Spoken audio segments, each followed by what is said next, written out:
Good afternoon, everyone.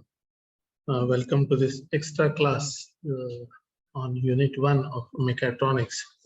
Today we shall discuss some of the fluid flow sensors with mechatronics applications.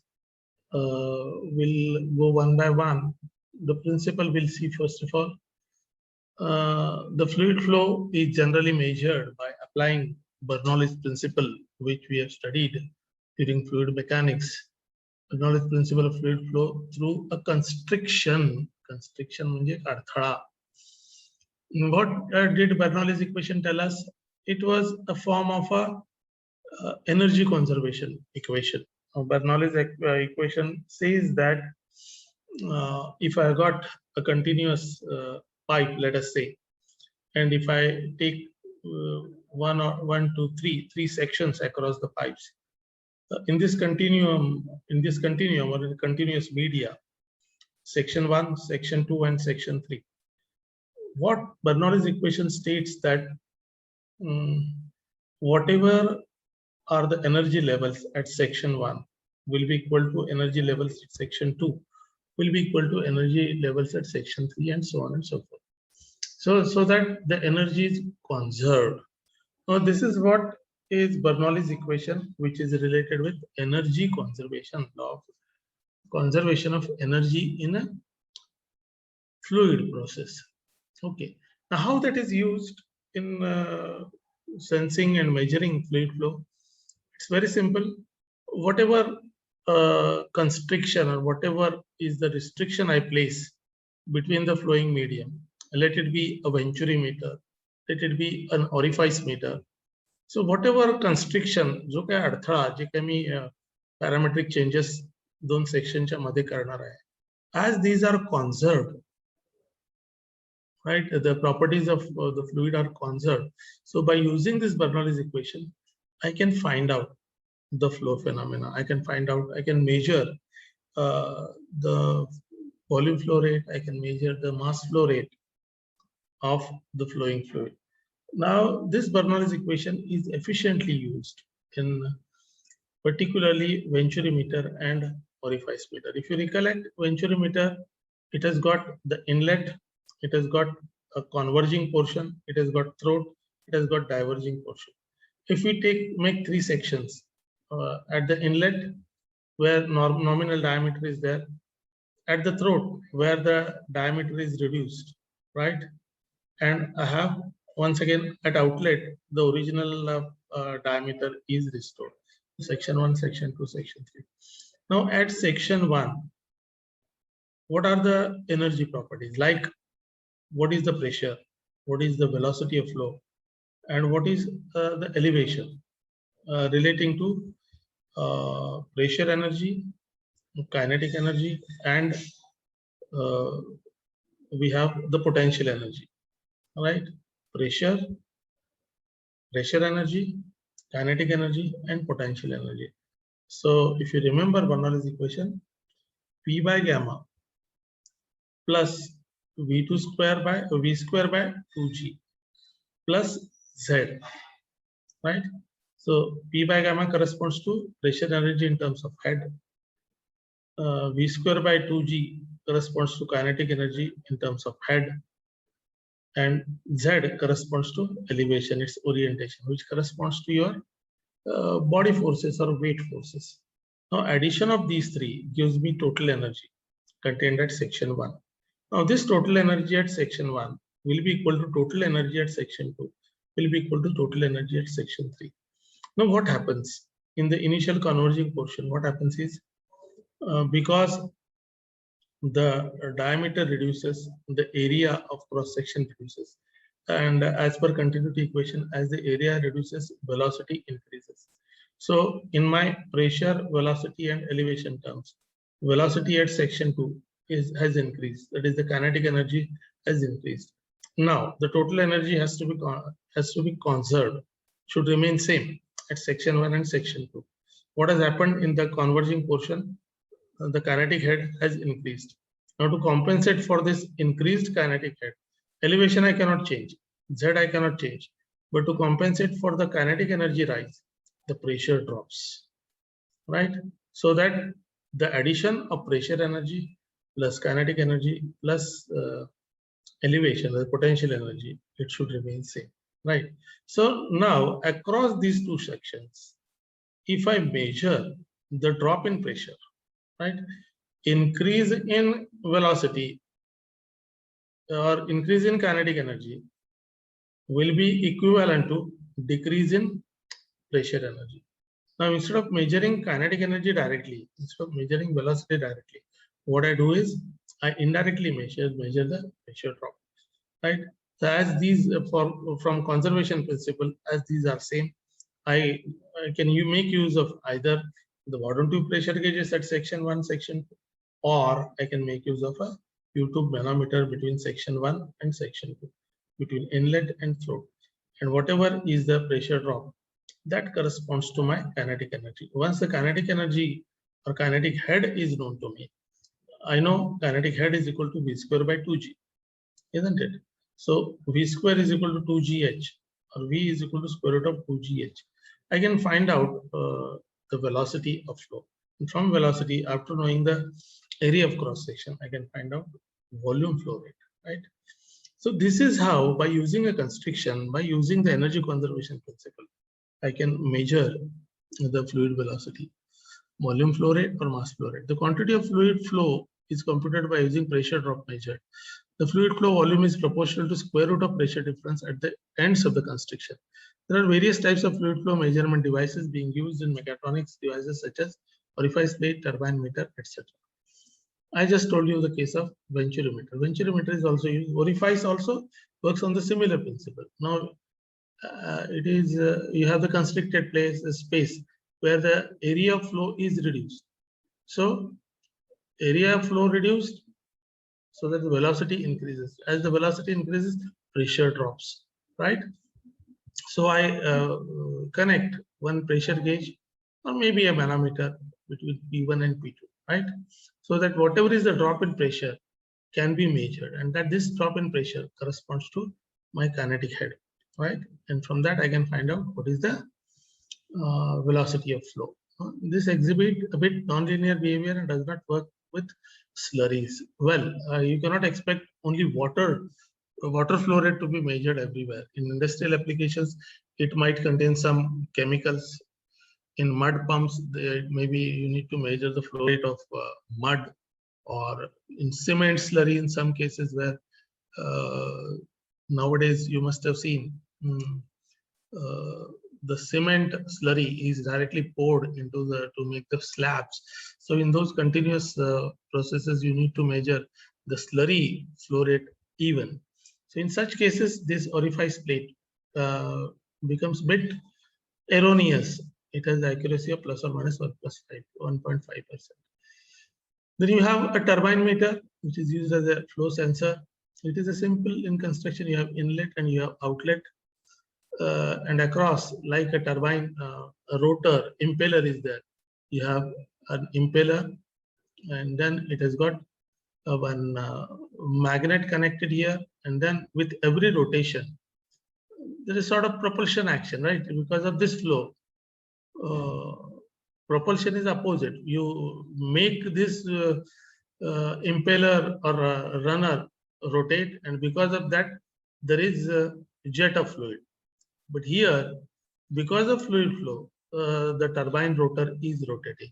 With each rotation, you have an electromagnetic pickup coil here, right? And then you have a magnet attached here. With each rotation, the magnetic field affects this magnetic pickup coil. This field is affected, and with that, there is with every revolution there will be a pulse of voltage that is developed. So this pulsed voltage output is correlated with the flow rate of fluid, right? This is how the turbine meter is used for measurement of fluid flow.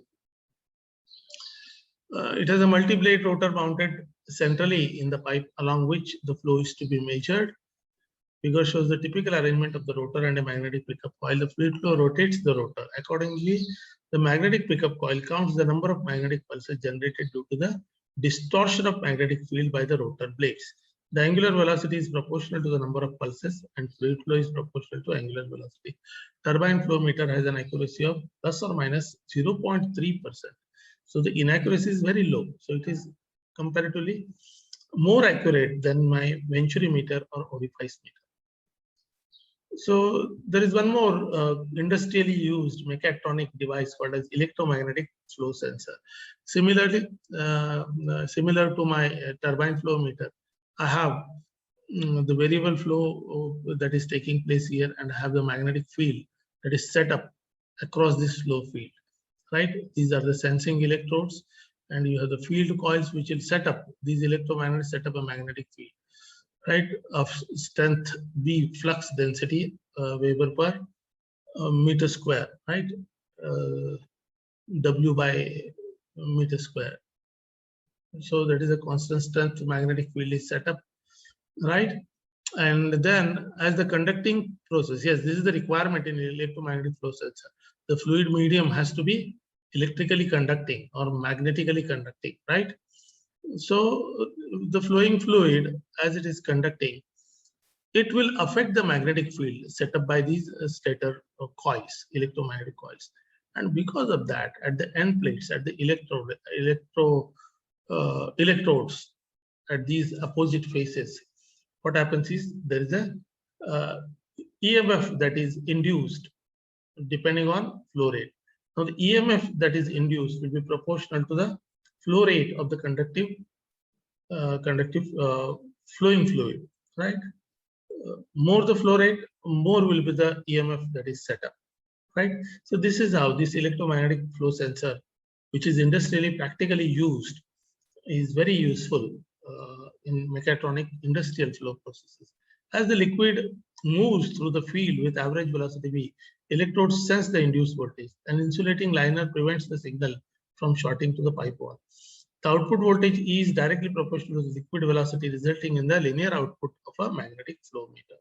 So this is what is the principle of electromagnetic flow sensor. And finally, to end this unit 1, I know we are moving a bit faster, but principle is easy to understand. What is the selection criteria for selecting any of the sensors or transducer for my application? We have discussed it earlier also. The first point that we need to consider as one of the criteria for selection of particular sensor transducer for my application. As we have seen, for pressure, we have seen number of transducers available. For force, we have number of transducers available. For fluid flow, number of transducers, sensor transducers are available. Likewise, for temperature, I have got various sensor transducers available. Now, for my particular application, which transducer with what specifications I should select? This is very important. That is called as the selection criteria for sensors and transducer. What is the first factor? The nature of the measurement required. What are the variables involved? What are the nominal values of the parameter which we are going to measure? What is the range, maximum value and minimum value? What is the accuracy that is expected? What is the linearity that I expect? What is the speed of response that I want? If it is a dynamic process, what is the speed of response that I want? How much is the reliability that is expected? What is the repeatability? What is the precision that is expected? What are the environmental conditions under which this sensor transducer will be used? So this is very important criterion for selection of the sensor transducer for a particular application. Now the nature of output that is required is second criteria. What are my signal conditioning requirements? Once the sensor senses some signal, sends it to signal conditioning device, and ultimately it is sent to my controller. So that controller generates a control signal and it is given to the actuator, so that the entire process of controlling a particular parameter is complete. So nature, if it is a digital controller I'm going to use, what kind of output I expect from a sensor? Given a choice, let us say RPM I want to measure. I have a choice of using either a rotary analog transducer, like I have a potentiometer, which can give me analog voltage output, right? And I have got one encoder, which also measures the angular velocity only, but it provides me digital output. To ease out my work, I might prefer an encoder over variable resistance device, isn't it? So the type of signal conditioning that is available, the type of controller I have, whether it is an analog controller, whether it is a digital controller, that will also decide which particular sensor transducer I should use. Other factors like what are the power supply requirements, what are the availabilities. In a sense, if I am in the laboratory, fine, I can make the power available. But if I want to control a parameter at a remote place, what are the power availabilities over there? Accordingly, whether I should go in for a self-generating type of a transducer, or I should go in for maybe a passive transducer, whether a battery backup is required, what kind of power availabilities are there. These also decide or influence the selection of a sensor transducer. And finally, what is the life expectancy? What is the ruggedness? In rough and tough environment, if I'm going to use my sensor transducer, I should select appropriate sensor transducer. Maintainability, as I said, if I'm going to use this transducer for ship, what kind of characteristics I need to have. Hello. Lecture class. So what is the maintainability that is available? That I need to see. And finally, I should see for the cost considerations also. Cost considerations, of course, come last. The remaining criteria are important from selection point of view. So this is how by considering all these factors, roughly speaking, looking at the static and dynamic performance specification requirements of my measurement, that is the important criterion I must consider. Then what are the controller requirements? What are the signal conditioning requirements? And then the availabilities, maintainabilities, cost, ruggedness, these come later on. So based on these criteria, I need to select the sensor transducer for my particular application. I think this will finish our unit number 1, and we'll just have an introduction of unit number 2, that is signal conditioning and data representation. And next class we'll continue with signal conditioning and data representation. We'll just see what are the important aspects. If you recollect, in the initial lecture, I had told you a generalized block diagram of a mechatronic system. Sensors are there, then input and output signal conditioning devices are there. Then I have the controller, then I have the graphic display devices, and finally the controller will give the signal to my actuator, so that the particular parameter that I'm going to measure will be controlled. So this is how is the block diagram of my mechatronic system. Out of this, sensors and transducers briefly we have seen. The next important aspect is, once the sensor transducer gives some output, based on my actuating requirements, based on my control requirements, what kind of conditioning I need to do. So input signal conditioning as well as output signal conditioning. These two aspects we are going to study in this unit. And thereafter, we'll study a few of the display units also. And then in the next unit, we'll see how the actuators, how to select the actuators for a particular application. And then in the last 2 units, we'll be studying the control systems, either the control actions, various control actions that are expected, right? So right now we have finished this. We are into signal conditioning. These 2 units will be studying in details, just to understand where we are right now.